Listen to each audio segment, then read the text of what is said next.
Master. One day, Keshav came here with his followers. They stayed till 10 at night. We were all seated in the Panchavati. Pratap and several others said they would like to spend the night here. Keshav said, "No, I must go. I have some work to do."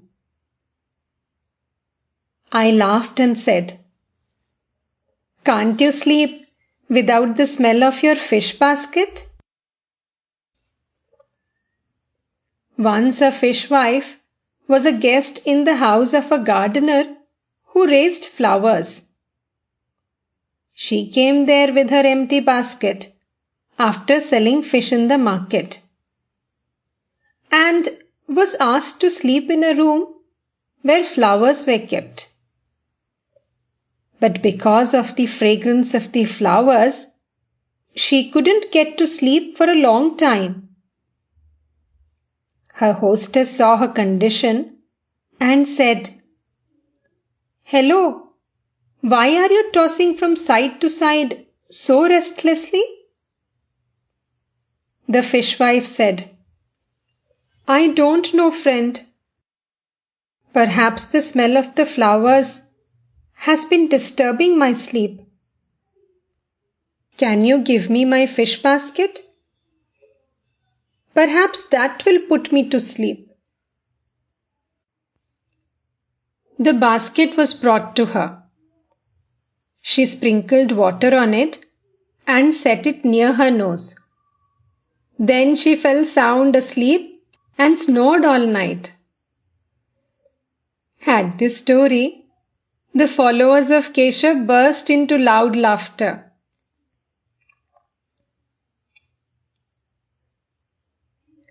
Keshav conducted the prayer that evening at the bathing ghat on the river.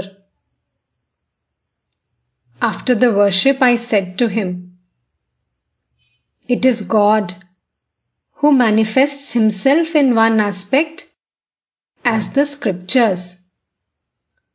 Therefore, one should worship the sacred books such as the Vedas, the Puranas, and the Tantras.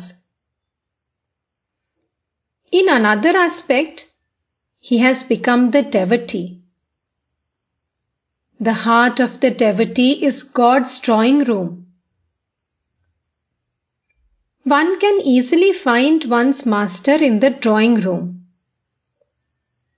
Therefore, by worshipping his devotee, one worships God himself." Keshav and his followers listened to my words with great attention. It was a full moon night. The sky was flooded with light. We were seated in the open court at the top of the stairs leading to the river.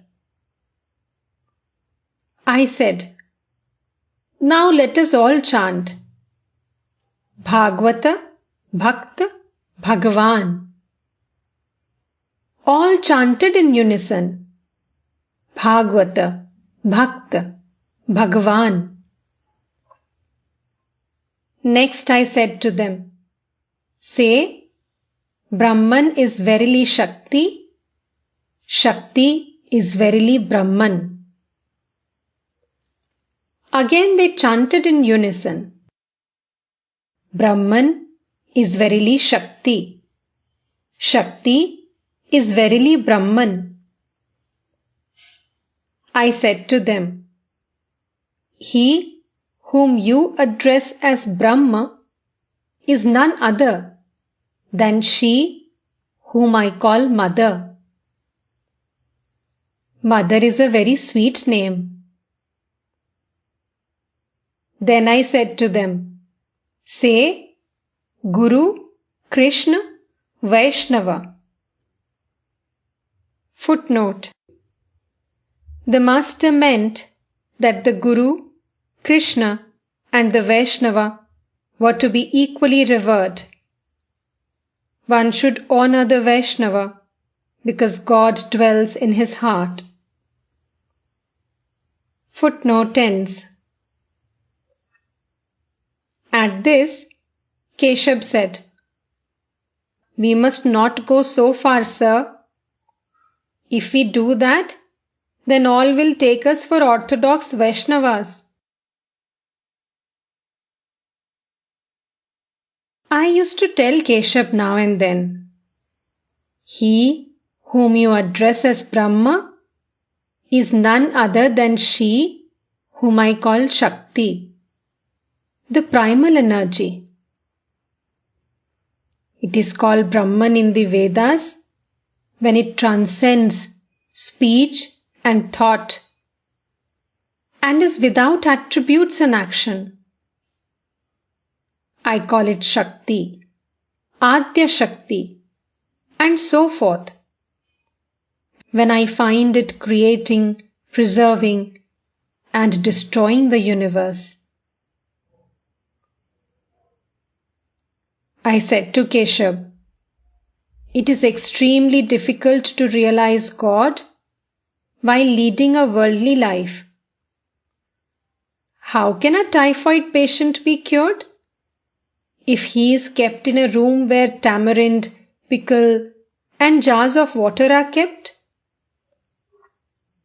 Therefore, one should go into solitude now and then to practice spiritual discipline. When the trunk of a tree becomes thick and strong, an elephant can be tied to it, but a young sapling is eaten by cattle."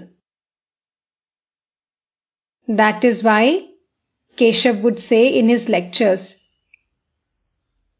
"Live in the world after being strengthened in spiritual life." To the devotees. You see, Keshav was a great scholar. He lectured in English. Many people honored him. Queen Victoria herself talked to him. But when Keshav came here, he would be bare-bodied and bring some fruit, as one should when visiting a holy man. He was totally free from egotism. To Aadhar. You are a scholar and a deputy magistrate. But with all that, you are henpecked. Go forward. Beyond the forest of sandalwood, there are many more valuable things. Silver mines, gold mines, diamonds, and other gems.